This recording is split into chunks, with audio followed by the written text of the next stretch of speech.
How's it going, everyone? We are coming up on the release of Elden Ring Nightreign, and this is gonna be one of the biggest game releases of the year. From Software at this point has cultivated that level of goodwill that anything that they put out, unless they destroy that goodwill, anything they put out is going to be a big release. And while Elden Ring Nightreign isn't necessarily that typical single-player focused action Souls-like game that they are known for, it is still very much within the Elden Ring world. Yes, it has a focus on multiplayer, but you can play the game totally single player, and we'll go over some of the key information about the game and everything you need to know before you spend your $40 on it. Yes, it will be only $40. However, if you want the game even cheaper, our friends over at Green Man Gaming, if you are looking to pick up a PC copy of the game, have it 12% off for $35.19, and you can get the deluxe edition 12% off for $48.39. You won't pay tax either, so it's really even cheaper than 12% off.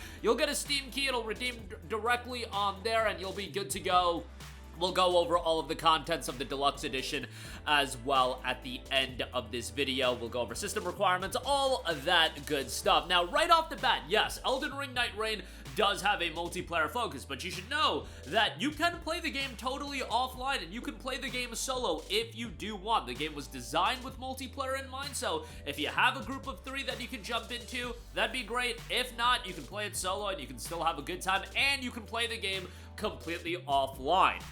Elden Ring Nightreign is a standalone adventure within the Elden Ring universe. While it's in the universe, it is not a direct sequel to Elden Ring, nor is it an expansion. If you don't own the original game, you can still pick up and play Nightreign. It's crafted to offer players a new gaming experience by reimagining the game's core design. We'll go over some of the ins and outs, but the general overview: nodes rise together, join forces with other players to take on the creeping night and the dangers within, featuring 3-player cooperative play. Again, if you do want to play the game solo, you can become a hero, take command of uniquely skilled heroes, each possessing their own abilities and distinct flair. While individually formidable, their skills create powerful synergies when they unite as a team. And that's a big element of this game. You'll have the different heroes to play as, and how they cooperate with one another is a big aspect of the game. So if you are playing solo, you are gonna miss out on that aspect of the game, so just keep that in mind. But I do appreciate that they do have the solo option if you do want to go there. It's a new 3-player co-op experience. Elden Ring Nightreign is a new co-op experience that charges players with the task of launching expeditions into the land of Limveld in order to hunt and destroy one of the 8 Night Lords. Limveld is a region engulfed by the forces of night, which erodes the stability of reality. Each time you enter Limveld, things will change. Different enemies will infest the castles and fortress.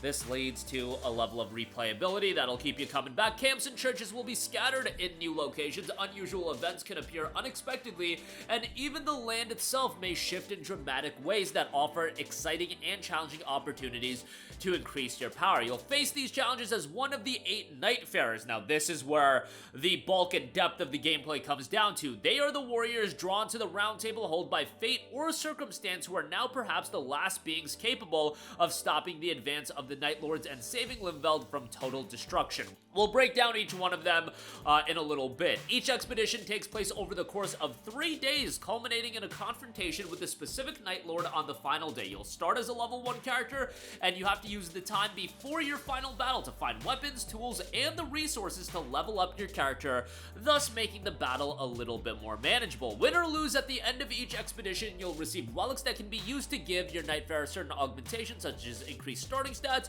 or specific starting items. Using these relics can help you adapt your strategy to exploit the weakness of the Night Lords, or adapt to the changes in Limveld, hunt, survive, learn, and adapt to bring the end of the night. The Nightfarers are the core of the game. Each of the 8 Nightfarers has a specific set of skills and combat tactics. In addition to being able to use every type of weapon and combat tool, they also have 3 special abilities unique to them. Each Nightfarer has a passive ability, a character skill, and an ultimate art. Learning to use these abilities in collaboration with your teammates will be key to achieving victory over the Night Lords. Each Nightfarer also has a forgotten past, worn away by Night's Tide. As you explore Limveld and the Round Table Hold, you may find clues to this history, so note them well. The Round Table Hold is the area, by the way, that serves as the player's base. You can change your character here and use the sparring grounds to try out your character's skills. The large site of grace located in the middle of the Round Table can be used to team up with Nightfarers from other worlds and commence expeditions into Limveld. Some of the Nightfarers, they have given us more information on them. Two of them still remain somewhat of a mystery, but with the following ones, we have Wilder, a character with well-balanced abilities and easy-to-handle skills. The skill he'll have at his disposal is the Claw Shot, launching Grappling Claw to rope foes in, or move swiftly by retracting. Whether targets can be roped in or not depends on the enemy physique. Effective at breaking guard, hold to aim. You've got his ultimate art in the Onslaught Stake, powerful single attack that launches an iron stake with a great explosion. Recoil causes one to reel back but preserves a portion of ultimate art gauge. Hold to boost impact and remain standing. And the passive ability will be the Sixth Sense. Cheat death a single time. This ability can only be used once until restored through revival from death or passing through a site of grace. You've got Guardian, a character with high defensive capabilities who can use a shield to withstand even the most ferocious enemy attacks. His skill is the Whirlwind Beat Wing to whip up a churning cyclone. Enemies caught in the cyclone are drawn toward the center, sweeps away lightweight projectiles, hold to enlarge range as well. His ultimate art is Wings of Salvation, leap up and dive back down to raise protective area, can move briefly while in air, and diving attack is perfect for rescues as well. His passive ability is the Steel Guard, plant feet, and brace with shield. For a more powerful guard, greatly improves guard boost but prevents running while holding up shield. The Duchess is a dexterous character, is skilled in evasion, and can perform rapid, consecutive attacks. The skill is Restage, a stage reprisal of recent occurrences to damage nearby foes. Damage to Phantom's effects original. This skill can be used at any time. Ultimate Arts Finale, obscures self and surrounding allies to hide from foes. Enemies lose track of the caster, wandering aimlessly and becoming prone to leaving themselves vulnerable. That is going to be a good ultimate art to use in synergy. And passive ability, Magnificent Pose. Attack and dodge optimally, dodging repeatedly when necessary, reduces stamina reduction from attacks and evasive actions as well, allows up to 2 consecutive evasive actions. Recluse is a high prowess character, a skilled in curse magic that allows them to use powerful skills. Skill is Magic Cocktail, collect the affinity residues of targets to fire an affinity exploding magic cocktail. Affinity residues accumulate, collect 3 to wield a magic spell. Complex affinity combinations create more powerful spells. Ultimate is the Soul Blood Song, unleash forbidden chant to brand at nearby foes with blood sigils. Brand foes with a short-lived blood sigil that increase damage taken and restore the HP and FP of caster. And then passive ability is the Elemental Defense. Discover affinity residues that can be collected to replenish FP. And then you've got Iron Eye, an archer with split-second judgment and pinpoint accuracy. Skill marking, cut foe with dagger, creating temporary weak point. Inflict damage on temporary weak point to destroy it, and stagger foes damaging weak point. Extends its duration. Ultimate art is the single shot fire, a powerful arrow that surpasses sound and ignores any defense. Arrow pierces all types of enemies, terrains, and structures. Hold to draw bow and aim before firing. And then passive ability is the Eagle Eye, a keenly observant eye. Discovers more items to obtain from foes. This effect of this ability also applies to allies. Then lastly, as far as the ones they've gone in depth on, you have Raider, a powerful seafarer, favors enormous weapons. Skill is Retaliate, assume an attack stance, and pummel vigorously, a defensive posture which reduces incoming damage, and enhanced skill which causes even larger enemies to recoil. Ultimate art is a Totem Stella, drive a Gravekeeper's Wedge into earth to summon a giant tombstone. Tombstone radiates protective aura, boosting strength of nearby allies, and blocking arrows can also be climbed. And passive ability is Fighter's Resolve, taking damage boosts. Retaliate potency, cannot be knocked down while using it, and remain standing with a sliver of HP even after taking heavy damage. So, a lot of depth to each individual character, and again, it comes down to using the synergistic aspects of it to take down enemies more efficiently. So keep that in mind. If you are going to be a solo player, you'll have the opportunity to try out each of the individual classes as well and see which one works best in solo play. But with cooperative play in mind, given the classes at your disposal, I think that is going to be a big aspect of the game and something that you can really sink your teeth into. With each individual Nightfarer, you will have a little bit of depth to their backstory included in the game within the fragments of memory in Nightreign, and as you go throughout the game, fragments of these lost memories might return, and that's going to give you a little bit of a backstory on each individual Nightfarer. The overall execution in the full game, it's going to be interesting to see how that's fully expanded on in the full game, and that's going to add a layer to Elden Ring's lore. If you are into that, I appreciate the lore aspects that they are including in this game, but having a little bit of depth with each individual Nightfarer, I think, will add a lot of attachment to each individual character as well.